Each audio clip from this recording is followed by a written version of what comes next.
watoto wangu, msije mkagombania nyumba au mali baada yangu. Kila mmoja ana mikono, fanyeni kazi na muishi kwa upendo. Mama, hayo mambo ya mbali sana, wewe usiwe na mawazo. Ni kweli wanangu, mimi najaribu kuwaambia tu, leo nipo, kesho sipo. Najua mama, umeumwa kwa muda mrefu, usijali, utapona tu, utakaa sawa. Naomba muendelee kupendana hata nikiwa sipo, nyie ni damu moja. Hatuwezi kugombana, tunapendana sana. Sasa mama hayupo, hii nyumba ni lazima tujue inabaki na nani. Hata wiki haijaisha tangu tumzike, tayari unaanza nyumba.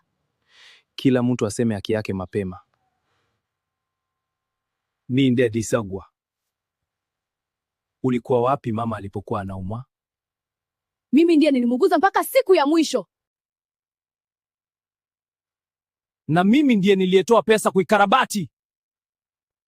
Msijifanye mna haki kuliko mimi. Mama alituonya, lakini tumeshindwa hata kuheshimu maneno yake. Usijifanye mtakatifu. Wewe pia unaitaka nyumba. Mtu anayepata nyumba ndiye atakayeshinda. Kumbe mama alilijua hii mapema, ndio maana akawa anasisitiza tusigombanie chochote.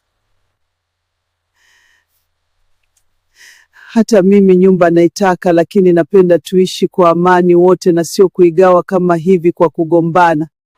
Mama yenu aliacha masanduku mawili. Hili la kwanza aliniachia niwaletee baada ya yeye kuondoka. Angalieni linasemaje. Fungua. Sawa, fungueni. Asante Bwana Omari. Wapendwa wanangu, kuna mali nyingi niliziweka katikati ya ukuta wa nyumba hii. Pambaneni mzipate na mgawane pasu kwa pasu. Mali nyingi? Basi tusipoteze muda. Lakini mama amesema tugawane sawa sawa. Kabla ya kugawana lazima kwanza zipatikane. Mimi ndiye kaka mkubwa, nitachukua sehemu kubwa. Hapana, mimi ndiye nilimhudumia mama, mali nyingi ni zangu. Mnapoteza muda, kila mtu ajitafutie mwenyewe. Hatujaona kitu bado. Endelea kuchimba. Lazima mama aliacha mali hapa. Tumeshabomoa karibu nyumba yote. Subiri. Hii ndio mali yenyewe. Karatasi tena. Jamani, kwa hiyo humu ndio mna mali zote. Watoto wangu wapendwa, mimi ni mama yenu. Siku zote niliwafundisha jinsi ya kutafuta hela na kutokusubiri urithi, lakini hamkuwa mnaelewa kabisa.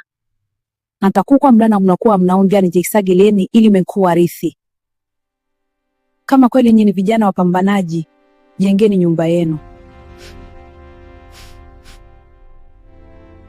Tulikuwa tunagombania kitu ambacho tunaweza kukisimamia na kuishi kwa upendo. Tamaa imetufanya tubomoe nyumba ya mama na karibu tubomoe familia yetu.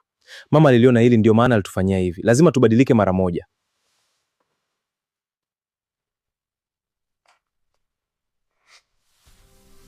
Kuanzia leo tunafanya kazi pamoja na hakuna tena kugombania urithi.